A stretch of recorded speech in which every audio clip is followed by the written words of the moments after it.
Antes de empezar, quiero invitarte a que te suscribas al canal y actives la campanita para no perderte ninguno de mis videos. Tu apoyo me motiva a seguir trayéndote más historias como esta.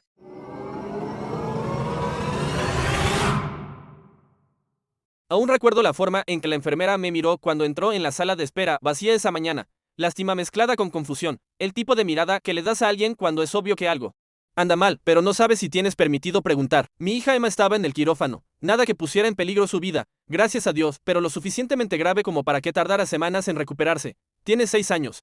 Es brillante como el sol y valiente como ella sola. Se había caído y se había desgarrado un ligamento en el brazo que requería una delicada reconstrucción. El tipo de cirugía que aterroriza a un padre, incluso si el médico dice que es rutina. Nos habíamos estado preparando durante semanas, explicándole las cosas con suavidad, organizando sus golosinas favoritas, asegurándonos de que su jirafa de peluche, Marvin, viniera para darle apoyo emocional. Pensé que al menos una persona de mi familia se presentaría, solo una. Soy Jordan, por cierto, 33 años. Padre soltero desde los 27. La madre de Emma se fue cuando ella era solo un bebé. No hubo un escándalo dramático de infidelidad o una gran pelea en el juzgado.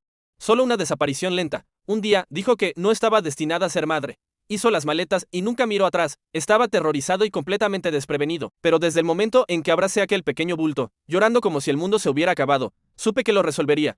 Y lo hice. Mi vida no es glamurosa. Trabajo en soporte de TI para un bufete de abogados y hago un poco de solución de problemas independiente por mi cuenta. Pero es estable. Emma y yo tenemos nuestras rutinas, nuestros chistes internos, nuestras noches de cine y nuestros domingos de panqueques. No es ostentoso, pero es nuestro. Y pensé que mi familia, mis padres y mi hermano menor, Caleb, lo entendían, que respetaban lo que había construido con lo poco que tenía. Estaba equivocado. Empezó de a poco, como suelen pasar estas cosas sutiles.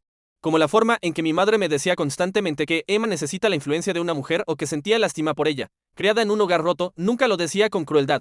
Solo con esa forma tensa y educada con la que las madres pueden retorcer el cuchillo sin levantar la voz. Mi padre era más distante. Decía cosas como, estás haciendo tu mejor esfuerzo, en un tono que hacía que sonara como si yo fuera un niño demasiado ambicioso. No un padre de verdad que hace todo el trabajo. Caleb en realidad no interactuaba con Emma en absoluto. Aparecía en días festivos. Le arrojaba un regalo con la etiqueta todavía puesta y luego pasaba el resto del tiempo hablando de su última idea de negocio. Tiene 29 años, es un autoproclamado emprendedor y todavía vive en la casa de huéspedes detrás de la casa de mis padres. El año pasado fue una startup de criptomonedas. Antes de eso, fue la venta minorista de relojes y este año, aparentemente, eran accesorios de lujo para perros. Cada plan de alguna manera implicaba pedir dinero y él siempre lo conseguía. Yo, por otro lado, aprendí pronto que, si necesitaba ayuda, era mejor que tuviera una hoja de cálculo, un PowerPoint y una lista completa de las condiciones de pago. No pedía prestado a menudo, pero cuando Emma tuvo que someterse a un procedimiento dental hace 2 años y me quedé corto después de un desastre de plomería de emergencia, les pedí a mis padres $800 para cubrir la diferencia. Mi padre me hizo firmar un acuerdo de préstamo formal. 5% de interés pagadero en 6 meses. Lo pagué en 4 y todavía lo mencionan. Pero nunca me quejé. Pensé que tal vez simplemente no lo entendían. Tal vez era generacional. O tal vez, si era realmente honesto conmigo mismo, solo quería mantener la paz. Emma adoraba a sus abuelos, incluso si su afecto venía con ocasional agresión pasiva y yo no quería que creciera sintiendo que no tenía familia extendida. Me dije a mí mismo que, mientras no fueran crueles, podía morderme la lengua. Luego vino la cirugía. Sabíamos la fecha desde hacía semanas. Envié un mensaje de texto al chat grupal familiar. Les recordé 3 veces, la cirugía de Emma es el 11. Está un poco nerviosa, pero es súper valiente. Si pueden pasarse por el hospital o enviarle una tarjeta. Sé qué significaría el mundo para ella. Ni una sola respuesta, ni siquiera un pulgar hacia arriba. Traté de darles el beneficio de la duda. Tal vez estaban ocupados. Tal vez la sorprenderían después con globos o algo cursi como solían hacer cuando éramos niños. Incluso le dije a Emma la noche anterior, tal vez veas a la abuela y al abuelo mañana. Tal vez. Incluso al tío Caleb. Ella sonrió tan ampliamente que sus dientes frontales perdidos la hacían parecer una calabaza de Halloween. Espero que el abuelo traiga gominolas, dijo. Siempre se las come todas, pero creo que es divertido. Pero nadie vino. La cirugía salió bien. El médico dijo que le fue muy bien. Me senté en esa fría silla de plástico durante 6 horas, alternando entre ver repeticiones en mi teléfono y mirar por la ventana, pretendiendo que no estaba enojado. Emma se despertó aturdida, aferrándose a Marvin y pidiendo jugo de manzana. Cuando llegamos a casa, seguí esperando que apareciera algo. Una llamada, un mensaje de texto, incluso una tarjeta. Nada. 3 días después, recibí un mensaje de texto de mi padre. Vibró. Yo estaba cocinando la cena y Emma estaba en la sala, dibujando un león, sosteniendo un cono de helado. Volteé el teléfono sin pensar. Pero la vista previa me llamó la atención. ¿Puedes enviar $4,000 para el traje de boda de tu hermano? Lo miré fijamente durante un minuto entero, tratando de entender lo que estaba leyendo. Caleb ni siquiera estaba comprometido la última vez que supe de él. Hola, Jordan.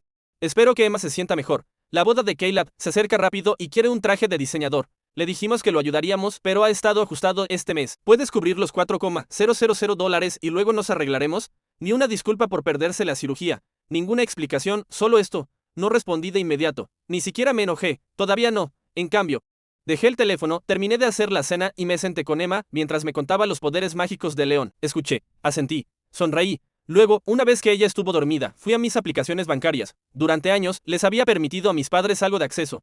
Unirse a cuentas de emergencia que habíamos configurado cuando nació Emma por si acaso. Incluso los había autorizado como respaldo en algunas cosas. Había olvidado cuánto control había entregado silenciosamente solo por la ilusión de apoyo familiar. Revoqué todo. Luego, para rematar, abrí mi Venmo y le envié a mi padre exactamente 25 centavos con la nota. Cómprale una corbata. Ese debería haber sido el final, pero a la mañana siguiente, mi teléfono sonó a las 7:03 am, era mi madre, luego mi padre, luego Caleb. Correos de voz, mensajes de texto, llamadas perdidas. Y un mensaje de mi padre que me revolvió el estómago: si quieres ir a la guerra, bien, pero no digas que no lo intentamos, has tomado tu decisión, solo recuerda quién te ayudó a criarte. Yo ni siquiera había empezado, pero supe en ese momento que lo iba a hacer, no por rencor, sino por principios. Porque si pensaban que podían pretender que Emma no importaba, si pensaban que podían seguir usándome mientras ignoraban a mi hija. Estaban a punto de aprender lo que sucede cuando un tranquilo padre soltero finalmente se quiebra. El correo de voz comenzó de forma bastante inocente. Hola, cariño, solo quería ver cómo estabas. Dijo la voz entrecortada de mi madre con preocupación. Tu padre dijo algo sobre una broma de Venmo. Caleb se siente un poco herido. Devuélvenos la llamada. Está bien, habría sido divertido si no hubiera sido tan calculado, como si quisieran que yo me sintiera el loco, como si hubiera reaccionado de forma exagerada. Para el mediodía de ese mismo día. El tono había cambiado. Mi padre dejó un mensaje corto y cortante. No sé a qué tipo de juegos estás jugando, Jordan, pero así no se comporta la familia. Ese se quedó conmigo, no por las palabras, sino por lo familiares que sonaban. Era el mismo tono que usaba cuando yo era un adolescente y decidí postularme a una universidad fuera del estado, la que ellos no aprobaron, la que terminé sin asistir porque mi ayuda financiera se arruinó misteriosamente y nadie me explicó nunca cómo. Emma estaba viendo Lilo y Stitch en el sofá cuando Caleb finalmente llamó. Dejé que fuera al buzón de voz de nuevo. No me decepcionó. Hermano, ¿una corbata? ¿Crees que eres inteligente? Tengo pruebas programadas esta semana. Ya les dije que íbamos a usar Tom Ford. ¿En serio no puedes prestarme dinero después de todo lo que mamá y papá han hecho por ti? Después de todo lo que han hecho, me senté en la mesa de la cocina, con el teléfono todavía en la mano, preguntándome si me estaba volviendo loco. Soñé los últimos 6 años de ser padre soltero, mientras todos los demás en mi familia jugaban a la casita y se felicitaban por su apoyo moral. Aluciné esa vez que pedí ayuda con el depósito de la guardería de Emma y recibí una conferencia de 6 párrafos sobre cómo asumir responsabilidades. No respondí, todavía no por ira, sino porque necesitaba tiempo para pensar. Esa noche me serví una copa de vino y saqué el antiguo chat grupal familiar. Me desplacé hacia atrás meses, luego años, fiestas de cumpleaños perdidas, cancelaciones de última hora. Respuestas secas de una sola palabra, fotos de las obras escolares de Emma o dibujos navideños. Entonces lo encontré, el mensaje que envié el año pasado cuando Emma tuvo su primer recital de violín. Le compré el instrumento de segunda mano y soporté semanas de chillidos desafinados mientras ella practicaba. Estaba tan orgullosa cuando subió a ese escenario con los dedos temblándole. Tocando Estrellita, ¿dónde estás? Invité a todos. Ninguno de ellos se presentó, pero Caleb había publicado en Instagram esa misma noche, en una fiesta en la azotea con cócteles con una chica cuyo nombre nunca supe. Bendecido, decía al pie de foto. Supongo que nunca se les ocurrió que yo recordaría estas cosas. Pero lo recordé todo. Aún así, no dije nada hasta que salieron las invitaciones de boda. Ahí fue cuando todo comenzó a torcerse. La invitación era de color crema, papel grueso con letras doradas en relieve y un pequeño sello de cera. Elegante. Ridícula. Mi nombre estaba impreso solo. Jordan Williams más invitado, ni una mención de Emma, ninguna casilla para niños, solo yo. Ese fue mi punto de inflexión. Al principio pensé que era un descuido. Tal vez estaban tratando de ahorrar en el número de asistentes. Pero cuando llamé a mi prima Rachel, que es notoriamente directa y tiene 3 hijos propios, ella me dijo la verdad. Oh, sí, tu madre nos dijo que es solo para adultos. Dijo que no quiere que la ceremonia sea interrumpida. ¿Interrumpida? Como si Emma fuera un perro ladrando o el teléfono de alguien sonando. Ella no lo dijo de esa manera, agregó Rachel rápidamente, sintiendo el silencio en mi extremo. Estoy segura de que solo estaba tratando de mantener las cosas elegantes. Ya sabes cómo es tu madre. Sí, lo sabía. No le dije a Emma. No podía. Ella había estado tan emocionada cuando le mostré el set sedate hace meses. ¿Voy a usar un vestido de flores? Había preguntado, con los ojos muy abiertos. ¿Puedo bailar con el tío Caleb? El hecho de que él apenas la reconociera no la había afectado en lo más mínimo. En cambio, confirmé mi asistencia y no le dije nada a nadie. 2 semanas pasaron en silencio. Luego, la manipulación comenzó en serio. Mi madre llamó durante la cena. No respondí. Ella dejó un mensaje. Sé que probablemente todavía estás molesto. Pero Caleb realmente quiere que estés allí, Jordan. Todos lo queremos. Incluso preguntó si harías un discurso. Le dije que te sentirías honrado. No dejemos que pequeños malentendidos se interpongan en un día tan especial. Pequeños malentendidos. Pequeños malentendidos. Me había quedado callado demasiado tiempo. Esa noche envié un mensaje de texto a mi madre y a mi padre, a ambos en el hilo grupal. Estaba tranquilo, educado, pero les dije la verdad. No asistiré a la boda. Me resulta increíblemente hiriente que Emma no haya sido incluida ni siquiera reconocida en la invitación. Ella es familia. Si así no es como lo ven. Entonces no tengo nada más que contribuir. Vi los 3 pequeños puntos aparecer. Luego desaparecer. Nada llegó hasta la mañana siguiente. Una sola frase de mi padre. Deja de hacer que todo se trate de tu hija. Lo miré fijamente tanto tiempo que la pantalla se atenuó. Todo se trata de mi hija. Ella no era un personaje secundario. Ella era mi vida. Cada decisión, cada sacrificio.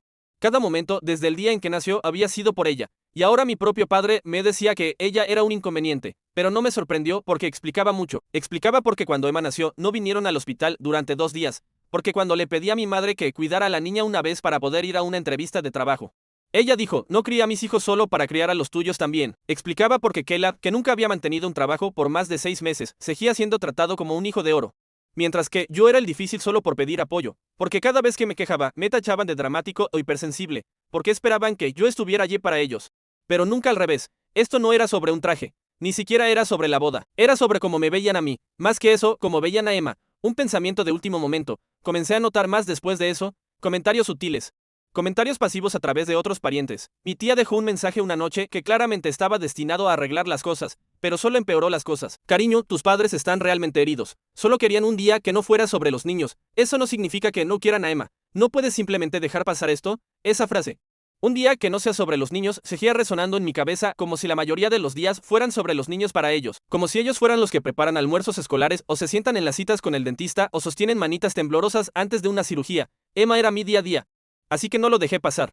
Una semana antes de la boda, Caleb me envió un mensaje tan absurdo que tuve que releerlo 2 veces. Mira, sé que las cosas han estado tensas, pero somos familia. Necesitamos unirnos. Eres el padrino de boda, ¿recuerdas? No hagas que esto sea sobre política o rencores. Solo preséntate y da el discurso. Papá dijo que ya te escribió algunas notas. Razonable, pero nunca iban a verme. Ni como era, ni como padre. Ni como persona. Y nunca iban a ver a Emma como algo más que una extensión de mis elecciones. No lloré. No grité. Planeé. Porque si querían pretender que yo era el villano. Bien, les daría 1. 2 días antes de la boda, recibí una llamada de mi padre que no esperaba contestar, pero lo hice. No por perdón, sino por curiosidad. Jordan, dijo, cortante y distante. Como si se estuviera dirigiendo a un cliente y no a su propio hijo. Tenemos que hablar. Adelante. Hubo una pausa. Tu comportamiento ha sido profundamente decepcionante. No sé de qué se trata. Esta venganza, pero tu madre está molesta. Tu hermano está estresado. Y francamente, es hora de que madures. ¿Madurar? Repetí, has vuelto a hacer que todo se trate de tu hija. Esta boda no se trata de ti o de tu hija. Se trata de Caleb. Ahí estaba de nuevo. Tu hija, no Emma, no su nieta. Solo una etiqueta, una carga. Un error que hacía mucho tiempo habían decidido que yo había cometido, y ahora estaban decididos a castigarme por ello para siempre. Ustedes propagaron mentiras sobre mí a la familia. Dije en voz baja, les dijeron que me negué a traerla debido a alguna objeción moral. Que los bloqueé de mis cuentas para ser mezquino. ¿Se escuchan a sí mismos? La voz de mi padre ni siquiera se inmutó. Estábamos tratando de protegerte. Volví a reír. Esa extraña risa hueca. ¿Protegerme de qué? ¿De ser un buen padre? ¿De tener límites? Estábamos protegiendo la reputación de la familia, dijo rotundamente. Si la gente escuchara que te niegas a asistir a la boda de tu propio hermano por los sentimientos de un niño, sonaría. ¿Los sentimientos de un niño? Espete. ¿Se escucha a sí mismo? Ella no es un accesorio, papá. No es una molestia política. Es un ser humano. Hubo silencio en la línea. Luego dijo, esto es exactamente de lo que estoy hablando. Eres histérico. Emocional. Siempre lo has sido. Colgué. No confiaba en mí mismo para no gritar. Esa noche, Emma regresó a casa de su pijamada. Burbujeante y llena de historias sobre hornear galletas y quedarse despierta hasta tarde. No tenía idea de lo que se estaba gestando detrás de escena. Y yo no iba a permitir que la tocara. Todavía. No. Pero la arropé esa noche con un abrazo extra largo. Y después de que se durmió, abrí mi computadora portátil y me puse a trabajar. Primero, escribí un correo electrónico a la familia, a cada primo, tía y pariente que había recibido esa versión distorsionada de los hechos. Fue tranquilo, detallado, lleno de capturas de pantalla y pruebas. Expliqué exactamente lo que había sucedido. Incluí una línea de tiempo. No hice comentarios editoriales. Dejé que los hechos hablaran por sí mismos. Luego envié un segundo correo electrónico. A mi abogado. Verán, lo que mis padres habían olvidado convenientemente y lo que Caleb nunca supo era que el fideicomiso que el abuelo me dejó tenía ciertas protecciones y cláusulas. Cláusulas que mi padre había ignorado cuando yo tenía 19 años y no entendía lo que significaban. Cláusulas sobre el uso indebido. Cláusulas sobre el incumplimiento de los privilegios de consignatario. Cláusulas que me daban el derecho legal completo de auditar cada retiro que mis padres habían hecho en mi nombre. La cuenta había estado inactiva durante años, aparte de algunas inversiones conservadoras. Pero ya no, solicitamos una auditoría forense completa, y entonces encontré algo que se suponía que no debía encontrar, una transferencia bancaria. Hace 2 años. 16,000 etiquetados como inversión privada de capital inicial de Caleb. Me recosté en mi silla con el corazón martilleando. Mis padres habían tomado dinero del futuro de Emma, de la cuenta que había guardado durante años, sin decírmelo. Y se lo habían dado a Caleb para financiar una compañía de sombreros para perros que quebró 6 meses después. Llamé al banco, lo confirmaron. La autorización había sido firmada con el estado de consignatario de mi padre antes de la revocación. No fue fraude, pero fue traición. Al día siguiente, presenté una solicitud para revocar todo acceso secundario retroactivamente. No estaba seguro de que se sostuviera, pero tenía que intentarlo. Esa noche, mi madre apareció en mi puerta sin previo aviso. No abrí la puerta. Llamó durante 5 minutos seguidos. Luego deslizó una carta por debajo de la puerta. Escrita a mano. La leí una vez, luego otra vez. No era una disculpa, era una súplica, una demanda. Dijo que la familia se estaba desmoronando por mi culpa, que Emma me estaba debilitando, que si no detenía esta cruzada sería desheredado, desinvitado y deshonrado. Su palabra exacta, deshonrado, como si estuviéramos en una corte real. A la mañana siguiente, me desperté y encontré a Emma sentada en la mesa de la cocina mirando mi teléfono. Papi, dijo suavemente. ¿Por qué la abuela publicó una foto de Caleb en Facebook que dice el único hijo del que estamos orgullosos? Me congelé. Ella no debería haber visto eso, pero lo hizo. Y algo cambió en sus ojos, algo silencioso. Algo permanente. Y fue entonces cuando supe que ya no estaba luchando solo por mí, estaba luchando por ella. Y se avecinaba la guerra. El lunes después de la boda, se sintió inmóvil, no de una manera pacífica, sino como la quietud que sigue a una explosión. Donde el aire se siente pesado y todo suena un poco demasiado distante. Emma estaba de vuelta en la escuela y yo estaba trabajando desde casa, pero no podía concentrarme. Mi bandeja de entrada estaba llena. Mi café se había enfriado y había leído la misma línea de un manual de solución de problemas de TI 7 veces antes de darme cuenta de que ni siquiera estaba parpadeando. Seguía pensando en esa foto, la que Emma vio en Facebook. Era solo una imagen simple. Caleb en su traje de boda, presumiblemente el Tom Ford que me negué a pagar. Posando con nuestros padres bajo un dosel de rosas blancas. Mi madre llevaba un vestido azul, mi padre tenía su habitual sonrisa inexpresiva, y Caleb sonreía como si acabara de ganar la lotería. El pie de foto escrito por mi madre en ese tono empalagoso que usaba para las publicaciones en línea decía, orgullo ni siquiera comienza a cubrirlo. Nuestro hijo, nuestra luz. Nuestro legado, y luego los hashtags, mejor son almohadilla familia, primero almohadilla only son we're proud of, el único hijo del que estamos orgullosos. Ese último, ese fue el que vio Emma. Ni siquiera recuerdo haber caminado hacia ella esa mañana. Solo recuerdo encontrarla en la mesa de la cocina, con su tableta frente a ella. Sus dedos apoyados en el borde como si no estuviera segura de si debía seguir tocándola. Su expresión no coincidía con la niña de 7 años que conocía. Sin lágrimas, sin pucheros, solo quietud. ¿Por qué diría eso la abuela? Preguntó en voz baja, sin apartar los ojos de la pantalla. Me agaché a su lado. Yo, no lo sé, cariño, dije, tratando de que mi voz no se quebrara. A veces la gente dice cosas en línea que no quieren decir o tal vez se olvidan de quien está leyendo. Pero yo pensé que les caía bien. Eres increíble. Cualquiera que no vea eso no merece estar en tu vida. Ella sintió como si entendiera, pero sus ojos, Dios, sus ojos, se quedaron demasiado inexpresivos para mi comodidad. Besé su frente y le dije que se preparara para la escuela. Ella obedeció robóticamente. La vi subirse la cremallera de su mochila sin decir una palabra. Era la primera vez que veía su armadura levantarse y los odié por ello. Después de dejarla, me senté en el coche durante 15 minutos sin arrancar el motor, solo respirando, mirando la acera. Tratando de recordar cómo llegamos aquí, pensé en cuando nació Emma, en cuando mis padres visitaron por primera vez el hospital 2 días tarde. Después de que yo ya había pasado 48 horas solo dándole fórmula y vigilando su diminuto cuerpo en una cuna de plástico. Mi madre había traído un globo y una manta, y mi padre se había parado en la puerta como si estuviera registrándose en un motel. Recuerdo sostener a Emma frente a ellos esperando calidez. En cambio, mi madre dijo, ya se ve cansada, tendrás que aprender a dormir cuando ella duerma. Ninguna felicitación. Ningún lo hiciste, solo consejos que no había pedido, y un profundo suspiro mientras miraba alrededor de la habitación y decía, supongo que esto servirá por ahora. En aquel entonces, no sabía más, me dije a mí mismo que solo estaban abrumados, que se acostumbrarían, que el tiempo lo curaría. Nunca lo hizo. Trataron a Emma como una formalidad, algo que toleraban porque venía conmigo como equipaje, y ahora, 7 años después, estaban orgullosos de gritar a los 4 vientos que ella no contaba, que yo no contaba. Toqué fondo esa semana, no solo emocionalmente, también financieramente. La auditoría regresó el jueves. Había conservado algo de esperanza. Tal vez esa transferencia bancaria fue una casualidad. Tal vez no habían tocado nada más. No, se habían retirado más de $27,000 del fideicomiso de mi abuelo en pequeños incrementos a lo largo de 5 años. Todo bajo la justificación de emergencias familiares. Todo firmado por mi padre cuando aún tenía autorización. No había recibos ni desgloses. Una transferencia de $5,000 fue etiquetada simplemente como apoyo para la mudanza de Caleb. Otra fue etiquetada como consulta de planificación de bodas, con fecha de casi 8 meses antes de que yo supiera que Caleb estaba comprometido. Me quedé mirando la impresión. La hoja de cálculo limpia y condenatoria en blanco y negro, y me di cuenta de que todo a lo que me había aferrado, mi confianza en ellos, mi creencia de que simplemente no entendían lo que estaban haciendo, había sido ingenuo. Sabían exactamente lo que estaban haciendo, no cometieron un error, tomaron una decisión, y yo había sido el idiota que les daba acceso a información todos estos años. Como un perro leal que seguía regresando, movía la cola incluso después de ser pateado. Pasé por etapas de duelo esa noche, ira, conmoción, vergüenza, rabia de nuevo. Pero sobre todo agotamiento. Me senté en el suelo de mi sala de estar, los papeles de la auditoría esparcidos a mi alrededor como confeti, y lloré por primera vez en años. No sollozando, no fuerte, solo lágrimas lentas y dolorosas que se sentían como si vinieran de algún lugar detrás de mis costillas. Porque no solo estaba de luto por el dinero, estaba de luto por la ilusión. Ya no tenía familia, no de la forma en que pensaba. Pasé el fin de semana evitando llamadas. Rachel me envió un mensaje de texto una vez diciendo que la boda había sido agradable pero rara sin ti. No respondí. Tampoco revisé Facebook. No quería ver las fotos sonrientes. Los pies de foto felices.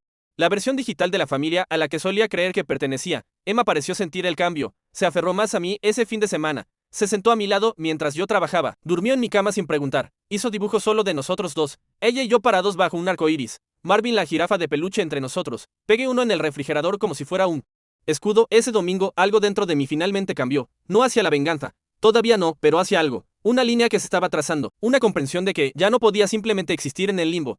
Fingiendo que estábamos tomándonos un tiempo o dejando que las cosas se calmaran. No quedaba nada que enfriar. El puente no estaba dañado. Había desaparecido. Entonces, comencé a prepararme en silencio. Cambié la contraseña en cada plataforma de banca digital que tenía. Eliminé mi nombre de la unidad de almacenamiento compartida que había estado ayudando a Caleb a pagar. La usaba para guardar inventario de negocios fallidos.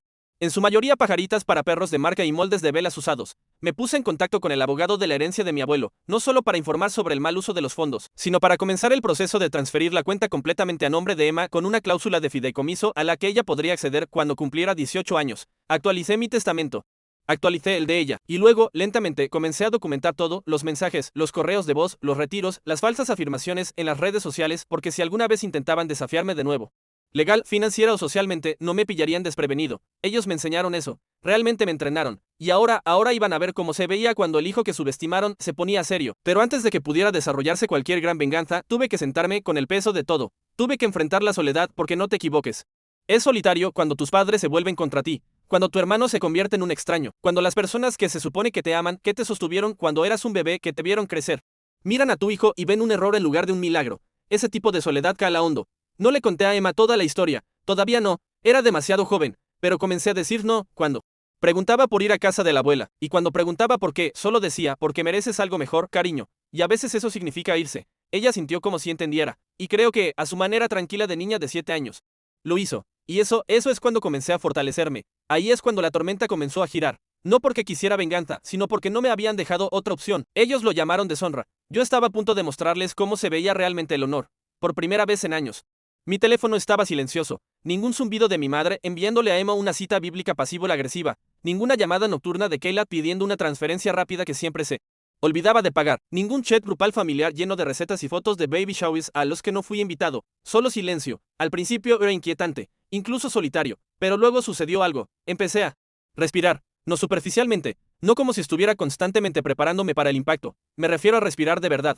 Exhalaciones largas y completas que llegaban hasta mi pecho, el tipo que no me había dado cuenta de que había estado conteniendo durante años. Alejarme de mi familia dolió. No voy a fingir que no lo hizo, pero en ese espacio donde solía estar su ruido, comencé a escuchar algo más, a mí mismo, y estaba furioso, pero concentrado. Emma asintió lentamente. Solía pensar que era mi culpa, no lo es, ni siquiera un poco. Ella se quedó mirando el fuego. Está bien, no creo que quiera visitarla más, y así. Ella lo dejó ir mejor de lo que yo podría haberlo hecho jamás. Cuando regresamos de ese viaje, algo se sintió diferente, más limpio, más tranquilo, como si el capítulo hubiera terminado. Pero, por supuesto, la vida tiene una manera de volver cuando menos lo esperas. Una tarde de septiembre, recibí un correo electrónico de un hombre que no había visto en años, Signé Kelagen, el antiguo abogado de mi abuelo. Asunto, solicitud de mediación. Dentro había una nota corta y formal. Signé Williams, su padre, Robert Williams, me ha contactado con respecto a una disputa sobre los términos y la administración del fideicomiso familiar de su abuelo. Ha solicitado una sesión de mediación antes de que se tomen medidas legales formales. Por favor, avise sobre su disponibilidad. Me quedé mirando la pantalla durante mucho tiempo, así que ese fue su siguiente movimiento. No una disculpa, no un reembolso. Un desafío. Fue casi impresionante, pero lo que no se dieron cuenta fue que yo ya no era la misma persona. Estaban esperando al viejo Jordan, el que se rendía, el que rogaba ser amado. No estaban listos para esta versión, el que no tenía nada que perder y todo que proteger. Hice clic en responder, escribí 4 palabras. Programémoslo pronto, y por primera vez en toda mi vida, sonreí mientras me enfrentaba a una pelea porque esto ya no se trataba de venganza, se trataba de legado, el mío, el de Emma. Y estaba listo para reclamarlo. La mediación fue programada para un jueves por la mañana a principios de octubre. Las 9 a.m. en punto, terreno neutral en el centro de la ciudad. La oficina del Signé Kelagen no había cambiado en más de una década. Mismo revestimiento de caoba oscura, misma lámpara de banquero verde de gran tamaño en la esquina de su escritorio. Mismo reloj de pared que hacía tic-tac un poco demasiado fuerte. Recordé haber tenido 17 años la primera vez que me senté en esa oficina. Mi abuelo me había traído allí, solo nosotros dos. Yo estaba en una sudadera arrugada, encorvado en una silla de cuero, fingiendo que no me importaba. Habló sobre el futuro, sobre la responsabilidad, sobre proteger lo que importaba. En ese momento. No lo entendí, pensé que estaba hablando de dinero. No lo estaba. Ese recuerdo se quedó conmigo mientras entraba en la habitación. El ciñé que la gente se puso de pie para saludarme con una sonrisa cálida y gastada. Jordan, gracias por venir, por supuesto, dije, estrechando su mano. Luego me giré para ver a mis padres ya sentados al otro lado de la larga mesa de nogal, los labios de mi madre apretados en una sonrisa plana y educada. Mi padre ni siquiera lo intentó, se recostó en su silla con los brazos cruzados, con el semblante de que preferiría estar en cualquier otro lugar. No me habían visto en casi un año, ninguna visita, ninguna tarjeta de cumpleaños para Emma, ni siquiera un mensaje de texto, y sin embargo, aquí estaban actuando como si yo fuera el que necesitaba explicarse. Tomé asiento, abrí mi carpeta. Coloqué los documentos de la auditoría con tranquila precisión. El ciñé que la gente se aclaró la garganta. Empecemos, comenzó de forma civilizada. Siempre lo hacen. Mis padres estaban profundamente preocupados por el manejo del fideicomiso. Lamentaron cualquier malentendido pasado. Creían que los recursos familiares debían compartirse. Lanzaron palabras como intención, equidad familiar y respeto mutuo. Pero cuanto más hablaban, más claro quedaba de qué se trataba realmente. Querían acceso de nuevo. El fideicomiso, aunque disminuido por sus retiros anteriores, seguía siendo valioso. Las inversiones habían tenido un buen rendimiento. Se proyectaba que el fondo crecería significativamente en los próximos 5 años, especialmente si se dejaba intacto. Mi padre se inclinó, finalmente abandonando la pretensión. Seamos honestos, dijo rotundamente. Ese dinero no estaba destinado a que lo acapararas. Tu abuelo quería impulsar a la familia. Eso incluye a tu hermano. No me inmuté. Mi abuelo me dejó ese dinero a mi nombre con cláusulas muy específicas, las cuales ayudamos a administrar cuando eras demasiado joven para entender.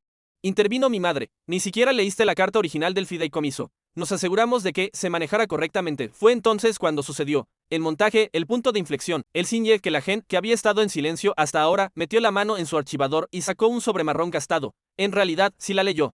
Dijo con calma.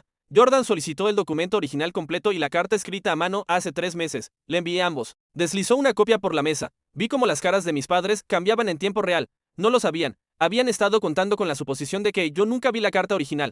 La que mi abuelo escribió a mano, esbozando sus intenciones para el fideicomiso, no la jerga legal, sino el mensaje real.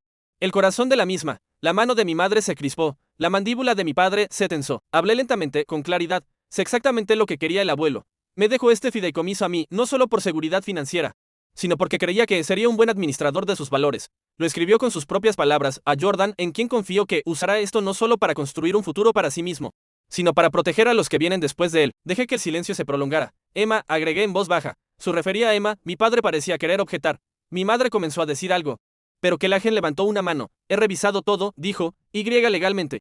El fideicomiso ahora recae completamente bajo la administración de Jordan. Su revocación de los derechos de consignatario es válida, y las sanciones retroactivas por retiros no autorizados se pueden perseguir si él desea escalar. Más silencio. Entonces mi madre trató de recuperar terreno. ¿De verdad vas a usar esto en nuestra contra? Somos tus padres. Solo estábamos tratando de apoyar a Caleb. La miré fijamente. No vinieron a la cirugía de su nieta. Mi padre se burló. Le estaban arreglando el brazo. No era una cirugía de corazón. Tenía 6 años.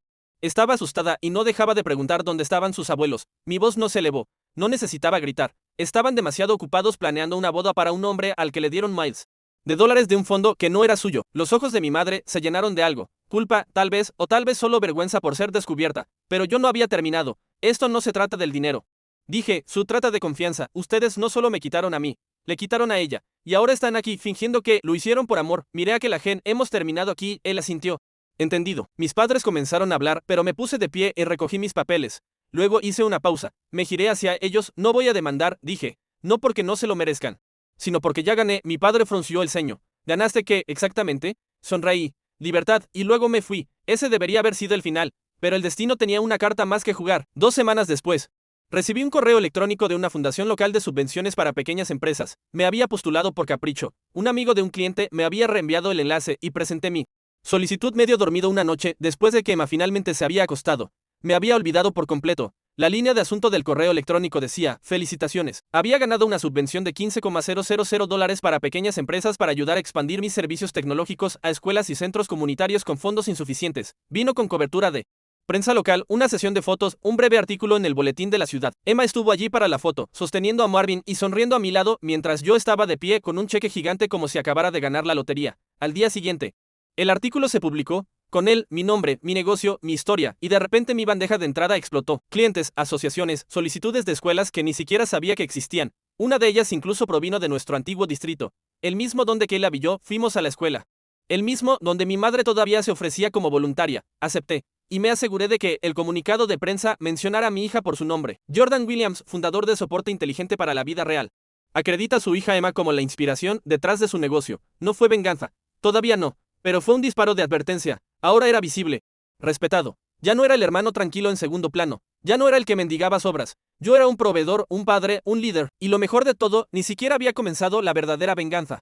Eso aún estaba por llegar. Y cuando aterrizara, cambiaría todo. Dicen que la venganza es un plato que se sirve frío. No estoy de acuerdo. Se sirve mejor en silencio, con una sonrisa, con precisión. Y sin necesidad de explicarse a las personas que una vez te hicieron rogar por lo mínimo. Cuando llegó el invierno, todo estaba en movimiento. El negocio estaba prosperando. Lo que comenzó como unas pocas llamadas de té y trabajos secundarios se había convertido en algo real. Algo sostenible. Soporte Inteligente para la Vida Real había conseguido su quinto contrato con el distrito escolar. A principios de noviembre, Emma y yo comenzamos a llamarlos misiones. Cada nueva escuela era una fortaleza que estábamos reconstruyendo, una sala de servidores polvorienta a la vez. Ella dibujaba pequeños mapas con cofres del tesoro y marcas rojas. Y los pegaba en la pared de mi oficina. Cada misión trajo nueva visibilidad. Cada artículo. Testimonio de clientes y referencia de padres construyó impulso. Ya no era un pensamiento de último momento de alguien. Yo era la solución de alguien. Pero a medida que mi mundo se expandía, la influencia de mis padres se intensificó. Al menos en las formas en que pensaban que todavía tenían influencia. Dejaron de comunicarse directamente después de la mediación. Pero noté atisbos de su mezquindad en la órbita exterior de la familia. Cosas sutiles. Un primo cancelaba una reunión de café a última hora con un vago. Tu mamá no está contenta con que te veamos. Una invitación navideña se perdía accidentalmente en el correo. Alguien me eliminó de la lista de amigos en línea por razones que no explicarían. Fue un exilio silencioso. Pero olvidaron una cosa. Ellos construyeron su capital social en base a las apariencias. Y yo ahora tenía acceso a lo único que valoraban más que su orgullo, la percepción. Y así comencé la preparación. No ruidosamente, no vengativamente, sino quirúrgicamente. El primer golpe real llegó bajo el disfraz de la generosidad. Tomé una parte de la subvención empresarial que había recibido, junto con algunos ahorros que había estado acumulando. Y creé un programa de microbecas en nombre de mi abuelo, el Fondo William Harris para Carreras Tecnológicas. Era un premio modesto, $1,000 cada uno. Para estudiantes de secundaria desfavorecidos que persiguieran carreras en TI o informática. Fue un homenaje al hombre que realmente había creído en mí, la única persona de mi familia que había visto a Emma como una continuación de su legado. No un error. Pero la mejor parte, lancé el fondo con una rueda de prensa en el centro comunitario en cuya junta directiva solían servir mis padres. Habían dado un paso atrás en silencio en los últimos años. Pero aún presumían de su servicio cuando era conveniente. Me aseguré de que el folleto del evento se enviara a todos los exmiembros de la junta. Me aseguré de que la foto de Emma y yo, ella sosteniendo un certificado, yo sosteniendo el micrófono, se publicara en el periódico local. Me aseguré de que el eslogan impreso debajo de la foto dijera: el legado de Harris continúa a través del nieto y la bisnieta. Ni una sola mención a mis padres, no tuve que decir una palabra. El silencio hizo todo el trabajo por mí. Tomó más tiempo de lo que esperaba, pero finalmente las grietas en la imagen de Caleb comenzaron a aparecer. Rachel, que Dios la bendiga, me mantuvo al tanto. Ni siquiera tuvo que investigar. Simplemente comenzó a desmoronarse por sí solo, aparentemente. La marca de lujo para mascotas de Caleb estaba fallando de nuevo. Los influencers a los que pagaba para promocionar sus juguetes de diseño habían dejado de publicar. Uno de sus proveedores lo había acusado de pagos atrasados. Su nueva esposa sí. Se habían casado en una borrachera de alta producción con filmación de drones y candelabros alquilados. Había publicado historias crípticas en Instagram sobre personas que fingen ser directores ejecutivos pero no pueden cuadrar una chequera. La parte más reveladora, mis padres habían guardado silencio. Ya no presumían de él. No volvían a publicar sus actualizaciones de negocios. Los hashtags del orgullosos de padres desaparecieron. Y una noche, Rachel me envió una captura de pantalla de un grupo de Facebook comunitario. Busco ayuda de TI asequible para mi pequeña empresa. Mi chico habitual no está disponible. ¿Alguna recomendación? Publicado por Caleb Williams. La miré fijamente durante un minuto completo. Luego le envié un mensaje: no me etiquetes, deja que se quede ahí, y seguí adelante.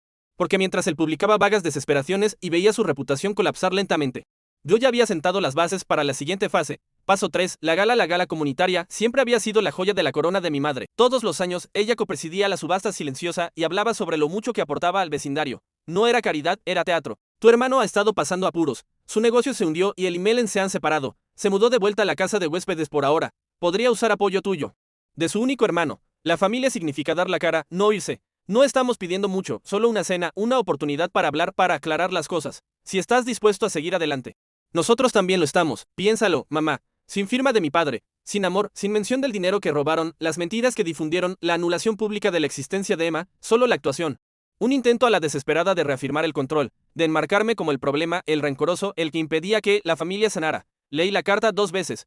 Luego la metí en la trituradora, no por ira, sino por claridad, porque finalmente lo vi por lo que era. Un patrón. No habían cambiado. Nunca lo harían. Habían estado esperando que yo fracasara, esperando que volviera arrastrándome. Esperando que el mundo me pusiera en mi lugar para poder darme la bienvenida a casa como padres pródigos. Pero no había fracasado, había prosperado, y no sabían qué hacer con eso. No, Emma llegó a casa de la escuela más tarde esa tarde, quitándose los zapatos y tirando su mochila en el sofá. Acababa de ser incluida en el cuadro de honor por segunda vez consecutiva. Yo había enmarcado su certificado y lo había colgado en la pared, junto a sus obras de arte. ¿Puedo cenar sándwich de queso a la parrilla esta noche?, preguntó, desplomándose sobre la alfombra con Marvin metido bajo el brazo. Sándwich de queso a la parrilla será. Ella hizo una pausa. La abuela respondió. Dudé. Sí, lo hizo. Pero no se trataba realmente de tío de nosotros. Ella inclinó la cabeza. ¿Dijo que lo sentía? No, Emma tiró de un hilo suelto en la pata de Marvin. Está bien, dijo. Ya no creo que lo necesite, y así, se acabó. No con una pelea, no con una confrontación final, solo una simple decisión. Habíamos terminado. Seguimos adelante. Esa primavera. Soporte inteligente para la vida real abrió su primera oficina física, una suite pequeña pero elegante en una esquina de un edificio renovado del centro. La ciudad nos otorgó una subvención de innovación tecnológica comunitaria. Emma cortó la cinta en la ceremonia de apertura mientras los niños locals hacían fila para demostraciones tecnológicas gratuitas. Contraté a 2 empleados a tiempo parcial. Uno de ellos era un padre soltero como yo. Instalamos un rincón de guardería rotativo en la oficina, con rompecabezas, refrigerios y una Switch de segunda mano. Cada foto que tomamos, cada artículo en el que aparecimos, cada boletín que publicamos enumeraba nuestros valores en la parte superior. Familia primero, impulsado por la gente. Con mentalidad de legado. Cumplimos cada palabra. Volví a ver a Rachel en un evento de networking local. Me dio un abrazo y me susurró, todavía hablan de ti como si hubieras desaparecido. Como si estuvieras amargado. Sonreí. No he desaparecido. Dije, simplemente dejé de actuar para las personas que no querían verme. Caleb me envió un correo electrónico 2 meses después. Una sola línea. ¿Hay alguna posibilidad de que consideres un préstamo? Solo necesito volver a ponerme de pie. No respondí, no porque fuera cruel, sino porque necesitaba aprender lo que realmente significaba ponerse de pie. Y yo tenía demasiadas personas dependiendo de mí ahora, demasiadas misiones. Demasiada vida que construir, demasiada alegría que proteger. En el Día del Padre, Emma me hizo una tarjeta con dibujos de crayón de nuestra casa, nuestra oficina y una jirafa volando un cohete. Dentro había escrito, gracias por aparecer siempre. Me encanta nuestro equipo. La guardé en mi cartera. Ese era el único legado que necesitaba. Y la próxima vez que alguien me preguntó qué pasó con mi familia, simplemente les dije la verdad. Me enseñaron todo lo que necesitaba saber, mostrándome exactamente lo que no debía llegar a ser.